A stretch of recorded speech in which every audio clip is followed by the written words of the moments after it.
Being great at sales is essential to your business and your career, but you and I both know that the stress of selling and dealing with constant rejection can be an emotional drain. My entire brand, No BS Selling, is based on the belief that professional sales is a skill and not a personality, and that to be better at sales takes constant refinement and a dedication to your craft. This show is for salespeople and entrepreneurs who are committed to improving their sales skills and getting better results, and are sick and tired of the BS game that often happens between buyers and sellers. Welcome to the No BS Sales Podcast, and I'm your host, Walker McKay. I'll help you and your sales team make selling easier, feel less cheesy, and be more lucrative. It's time to change the rules and level the playing field between you and the people you sell to. You're already good. Let's be better. Welcome to the No BS Sales Podcast. I'm your host, Walker McKay.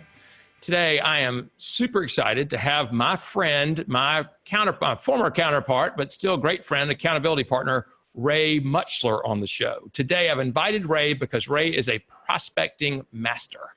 He is the owner, principal, and founder of ROI Consulting, which is a sales training executive coaching firm north of Pittsburgh, but he's got clients all over the country. He's been doing this for 16 years, and he's a great guy, and we're going to share some really actionable, cool stuff today. So, Ray, welcome to the show. I'm so glad you're here. Thank you for having me. I'm excited. You're absolutely welcome. Tell me something, because there's always a story with people who are in sales training. How in the hell did you get in this crazy business? Well, you know, I don't think anybody gets into it on purpose, right? I think right. I had a job as I was on a sales desk. I was 24 years old. I was one of 18. I got promoted overnight. So I went from sales guy to VP of sales. Oh my God. What were you selling? It was advertising and storefront back in its infancy for a very specific industrial coatings market. So we sold advertising on those two different vehicles.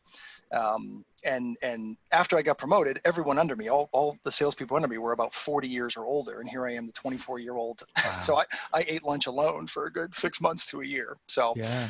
But became the VP and really was there for 3 or 4 years, had a nice team.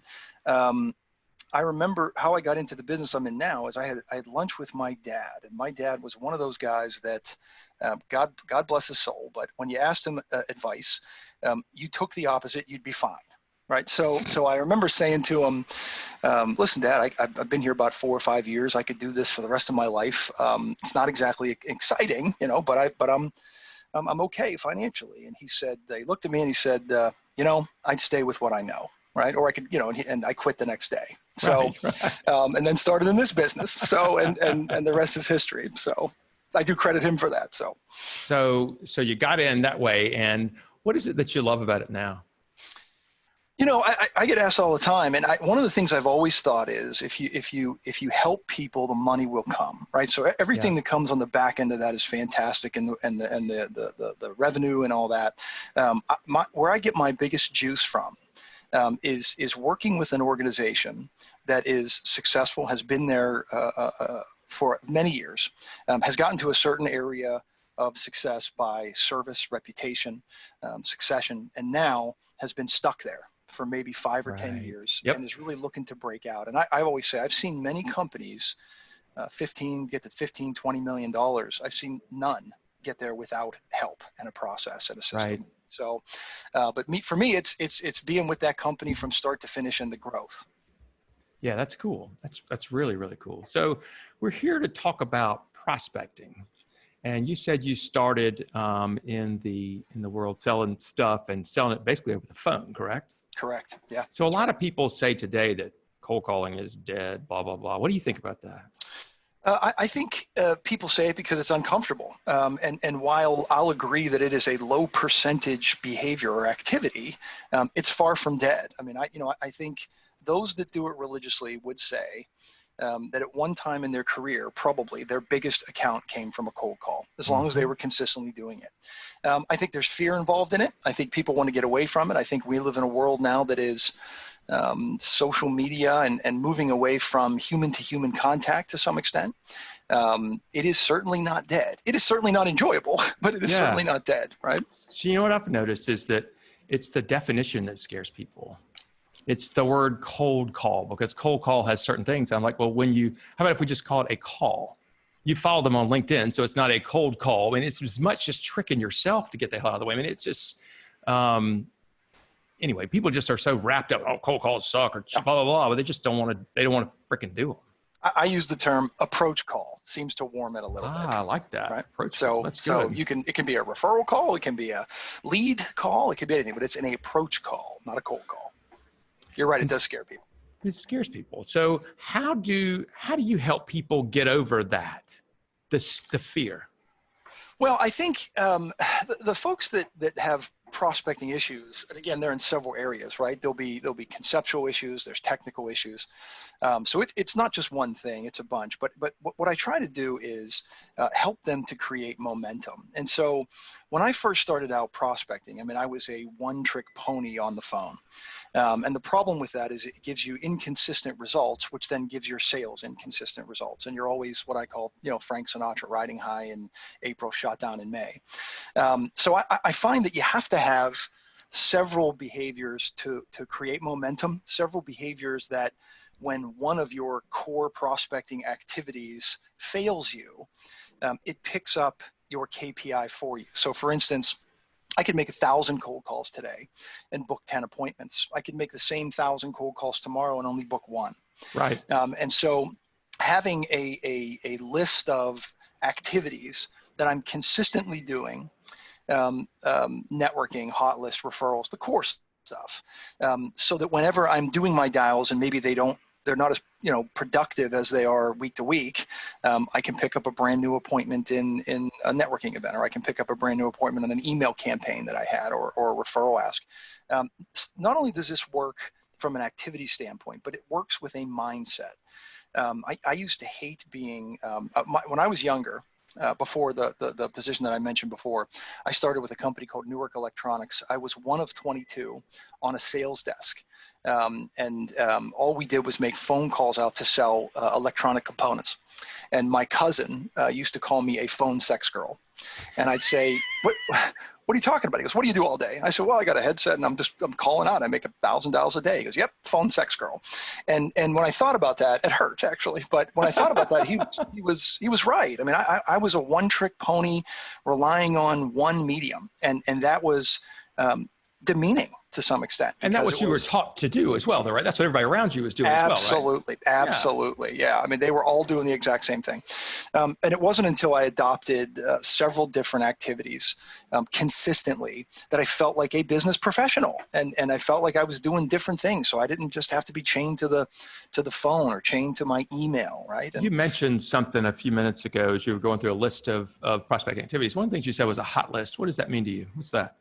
Well, and a lot of people have different definitions. Some people call it a feeder list, and some people will go to other people's LinkedIn and just print out, 200 people they know.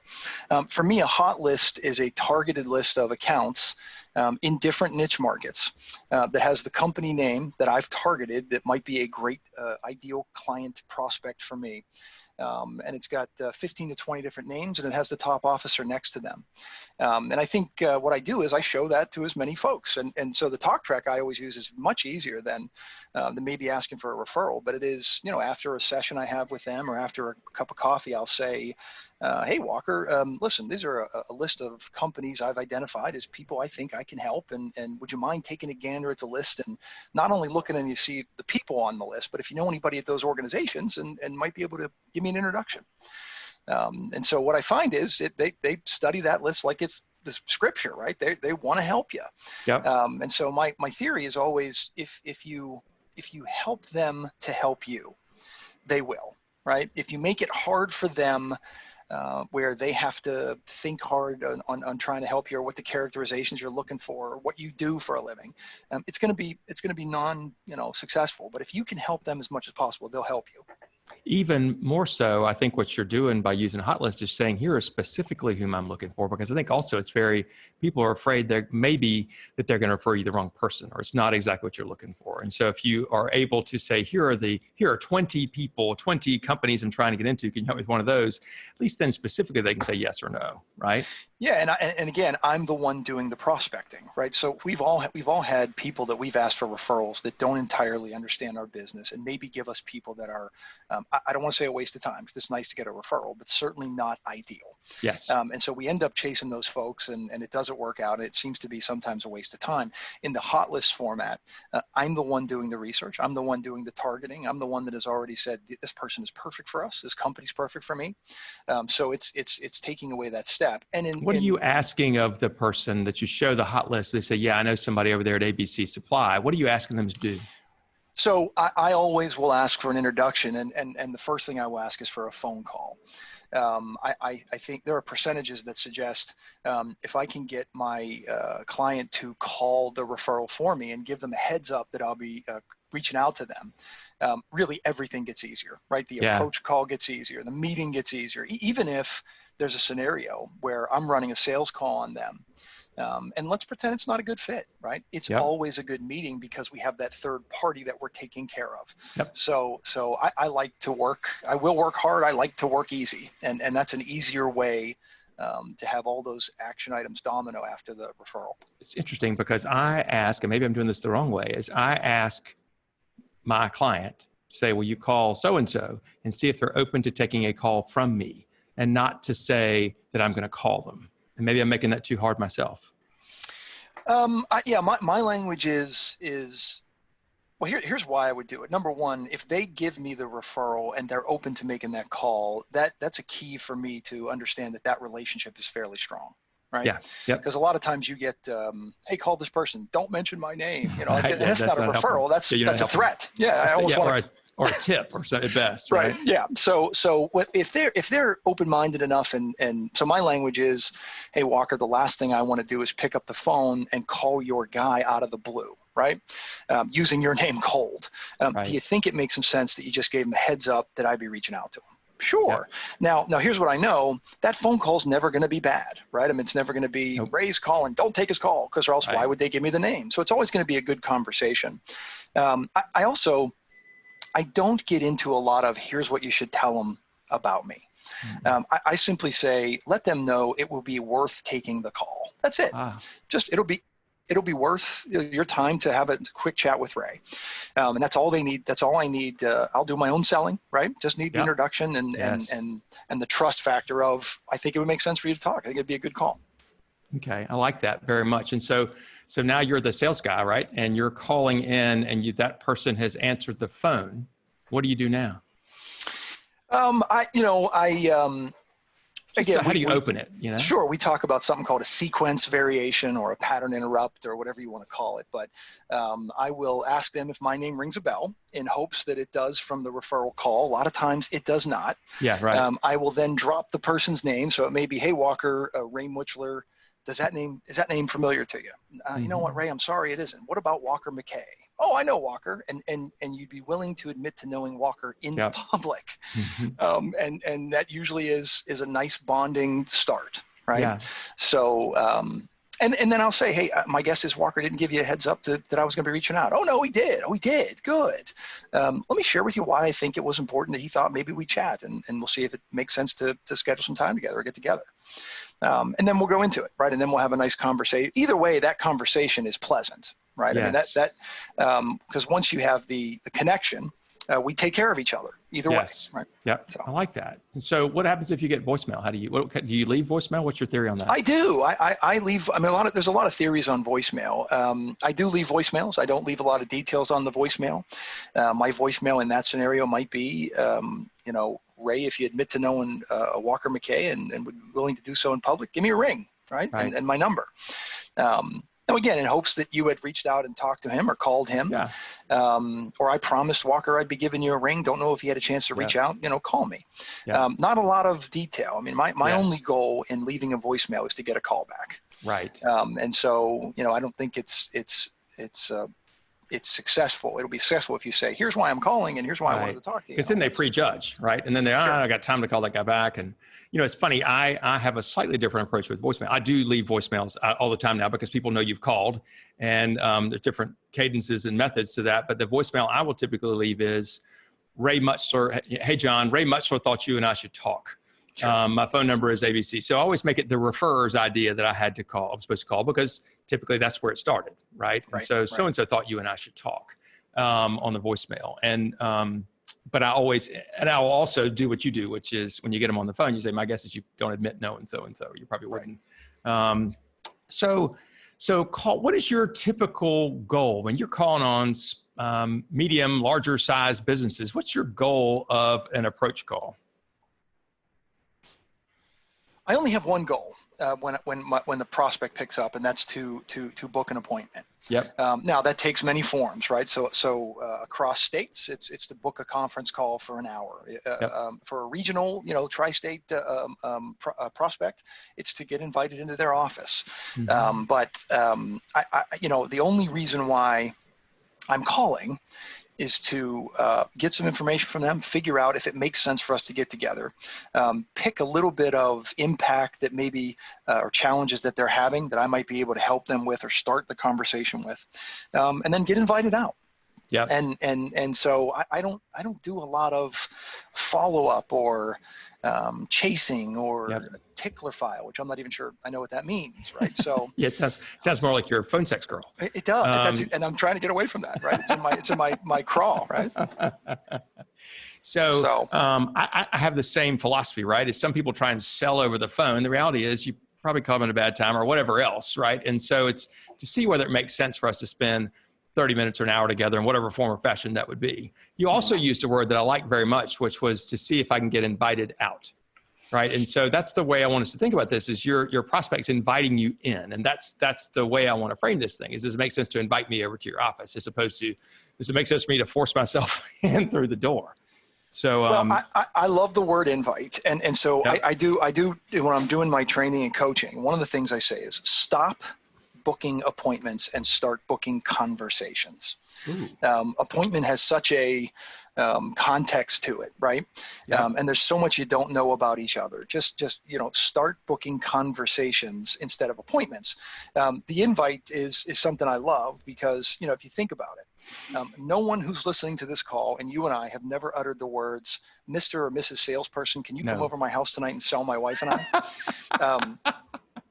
But who do you invite into your home? You invite friends, family, people you trust. Yes. I always tell a funny, early in my career, one of my partners and I did a little bit of a study ourselves. And for the first, I think it was 2005, for the first 30 sales calls that I went on, when I got there, I said, thanks for inviting me in. And my partner committed to saying, thanks for taking the time to see me. And then we got back together and we shared some notes. And here's what we found. I was offered coffee 24 out of 30 times. He was offered coffee 4 times. Wow. And so after much debate on who was better looking, what we came up with was, it was the context of inviting, because when you invite someone in, who's the host? They are. What's the host's responsibility? To take care of the person you invited in. And that is what I want to establish, that equal business stature, that we're on the same page and just two guys having a conversation, two guys and gals, two business owners having a conversation, and not so much a formal, let's say, appointment. So I like again, this is a tenet that I use as well, equal business stature. Tell me more about equal business stature. So traditional sales, or what I used to do until I was maybe about 25, the salesperson on the scale was always at the bottom and was always seen less than from the get-go, right? So, oh my goodness, thank you for taking so much time out of your busy day, Mr. Prospect, to meet with me, piece of crap salesperson, right? Sorry, I'm taking so much of your time and all that.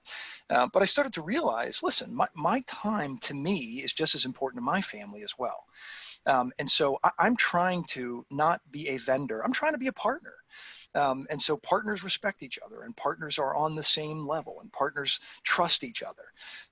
And anybody can make a transactional sale and become a vendor or a commodity. I'm trying to become a partner. And if to do that, you need respect on both ends of the phone, both ends of the table. And so there are, once again, you go back to the conceptual versus technical issues there. What do you think is the hardest conceptual issue with having equal business stature, or somebody actually gaining that? We don't belong. I think here's what I always teach my newer salespeople. I say, listen, all of the salespeople that have come before you have caused this for you. So it's not your fault, but it is your problem. right? Yep. And so you're going to have to be consistent at breaking out of that mold. Now, I have found if you are consistent with how you deal with folks over and over, you can break out of that mold. It doesn't happen overnight, right? It'll be considered different whenever you get in that office, but that's okay. Yeah. I want it to be different. I want them to, take a step back and go, oh, that's different, right? I'm okay with that because it assumes that we're both working towards solving the same problem. In the traditional world, a salesperson is just a mechanism of that help that they're needing, or they're doing a favor by giving them money or something. So, well, and I have this belief that people can't see that you're better until they see that you're different, because everybody's talk track is we got better people, we got better service, we got better quality, and then you sound just like everybody else. And so until somebody says, wow, this is different, then they can't begin to fathom you as better, because there is no better until there's something different. It's all the damn same. Yeah, so, one of the best compliments I ever got that sort of echoes that is it was a company up really north of Pittsburgh. It was a university I was working with, and they became a client. After they became a client, I was talking to the director of development, and he said, Ray, when we met, it wasn't that you were arrogant. It wasn't that you weren't likable. You were likable. He goes, but when you left, I got the feeling that if I did not do business with you, I was making a mistake. And isn't that what I want to convey, right? Yes. I don't want to be aggressive. I don't want to be pushy. I want to have a posture that suggests if we weren't to engage, boy, would you be missing out. And that is exactly what equal business stature means to me, right? Which is partner to partner, not so much commodity or vendor. So I like the way you said that. And I, to have that, if you were to walk away, they'd say, gosh, I missed that. I think too, this is inside of the salesperson's head, and can be helped that way. When I leave a meeting, I want somebody to think that guy could really help me, and he doesn't care if I do business with him or not. That's not exactly this. That's too strong, but that I need his help, but he's got plenty of other things to do. It's not going to bother him if we don't do business together. Yeah, nobody, I always say, nobody wants to give their money, their time, or treasure to somebody who absolutely needs it. Yeah. They want partnerships. They want people who they trust and respect to do business with. And so I like, and again, I think it's a little strong on what you said as far as that guy doesn't need my business. Yeah, I do want them to think that I want it, but not need it. Yeah. Right? What I want to convey is, I do want it, but if you decide to make another decision, I'm okay with that. Yeah. Right. I'm fine with that. So, and the way that you can do that without, the way I teach my clients to do that without it just being a move or being haughty, is to work on your pipeline. Because the thing that salespeople are afraid of is that, these guys can just pick somebody else. And so therefore it's a precious commodity. And so what I want to have is, and this is easier said than done, but if I've got 10 appointments lined up or 10 conversations lined up with good prospects for me, and the guy I'm talking to is an asshole, I can say, I'm not sure this makes sense. And I don't feel any obligation to try and make friends there. I can, or not that I will make friends anyway, but to make something work there. Right. Yeah, I just finished up. It's funny you mentioned that. I just finished up a blog on my site last month that was titled "New Business Cures All." Right, and it does cure so many of the ails to have a full pipeline, and for that reason, right? So you can be a little bit more, you can qualify better, you can negotiate better, certainly if you have a full pipeline, and so, but yeah, I can't agree more.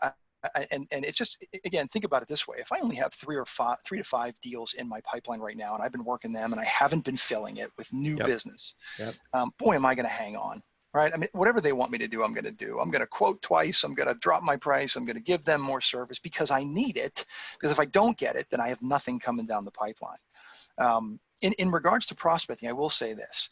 It is easy to prospect when you are down. Every salesperson who's down in their objective knows that prospecting at that point is easy. The hard part is to find a consistency when you are up, right? When things are going well, and to keep that pipeline full when you're closing deals, when you're kicking off companies, when you're starting. And so it took me a while in the sales world to find my flow of what was acceptable pipeline, what was acceptable prospecting activities, so that I could keep my key performance indicators right where they needed to be. And that's really finding what works for you in all of those activities and in the discipline to do the activities.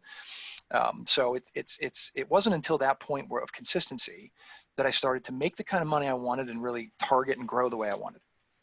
It's funny you say that, right? To be able to do it, to prospect in the good times, the bad times. I find there are a million excuses, and I make them myself. I'm too busy, or it's subconscious. Maybe it's if I take on another client right now, I won't be able to close what I have, or I'm kind of full, or blah, blah, blah. And what I tell people when they tell me that crap is, if you're that busy closing business, you need to raise your prices, right? If you're so freaking... Yeah, one of the things, I just quoted something, I think you said this to me, I'm not sure, but I've carried this with me for years, which was, and it's to deal with prices, but it's, if you're not getting no's, you got to raise your rates. Yes, right? 100%. Yes. And I love that, because it we all go through the ebb and flow of, we're killing it, 7 out of 7, right? And then you go through the ebb and flows. But when that happens, I always, in the back of my head, I think to myself, boy, if I'm getting all these yeses, I got to raise my rates, right? And I don't know if it's right or wrong, but I have a rule of thumb. I tell clients, if your closing percentage is higher than 40% of people you present to, you're probably not charging enough, or you're not doing the right thing. Yeah, it's smart. 40% is probably the right range of people you're actually presenting to. Then you're probably not doing it right. Not charging enough, not offering the right service, something like that. Ray, let me share with you a couple things that I have learned today. It's just been super freaking helpful, and I love talking to you always. A couple things that were big that stuck out. One is using the word approach call instead of cold call, because I think that's such a more, it's an easier word. It doesn't scare people so much. The second thing is your explanation of the hot list, which was the list of your prospects and maybe names and stuff like that in that company that you can share with one of your clients. Say, here are kind of the top 10 or 15 companies I'm looking at. Do you know anybody there that maybe could help me get in? And I also like the way you said to book conversations and not appointments. And I think that's just a slight change in language. And the funny thing to me, and something that you get intrinsically, is some people look at this stuff as moves, right? As this is some kind of, I've got to use this word and it's going to change, or use the word invest instead of this. And I just don't believe in that shit. What I believe in is that if you believe in your heart that what you're really looking for is a conversation, right? That you believe in your heart that what you're really looking for is, I want to learn how to approach these people instead of a cold call, that it's not a move and therefore not cheesy, right? If you really believe this is the right way. Because I think a lot of people get caught up in the what's the move I can make, which is a bunch of bullshit. It sounds cheesy. So anyway, Ray, how would people find you if they want to get in touch with you? What are some ways they could find you? Sure. My first thing they could do is go to my website, which is www.realworldroi.com. Okay. Or they can email me at ray.mutchler, Mutchler, at realworldroi.com. I produce a blog every so week, that every 2 or 3 weeks, that deals with different aspects of real world, right? So that's the tagline, real world, and that's because that's our goal, right? Not to teach a canned program, it doesn't work, but to make it not only the company's niche, but the person who's doing its niche, and make it comfortable for them. If it's not comfortable, they won't use it. So right. Well, or help them be uncomfortable until it becomes comfortable. Hold our hand through small steps to become. Sure. Right. So, so good. Well, No BS Sales Team, thank you so much for listening today. Ray Mutchler is a friggin' super guy. He's a great dude, really smart, learned a lot of things from him. If you all want more information about me and what I'm doing, if you will subscribe to my newsletter, and to do that, you text the letters NOBS, no BS, text the letters NOBS to the number 66866. So text NOBS to 66866. We're doing different training classes each week. Got a lot of things going on. Work with companies, small, medium-sized business, some higher level individuals, helping them grow their business, helping them solve some of the problems they've been dealing with for a long time. So if you want to get in touch with me, walker@walkermckay.com. Ray, thank you so much. I really appreciate you taking the time to be on the show and sharing your wisdom with us. And I know the No BS Sales Team appreciates this as well. Thanks, Walker. Appreciate it. You're welcome. Thank you.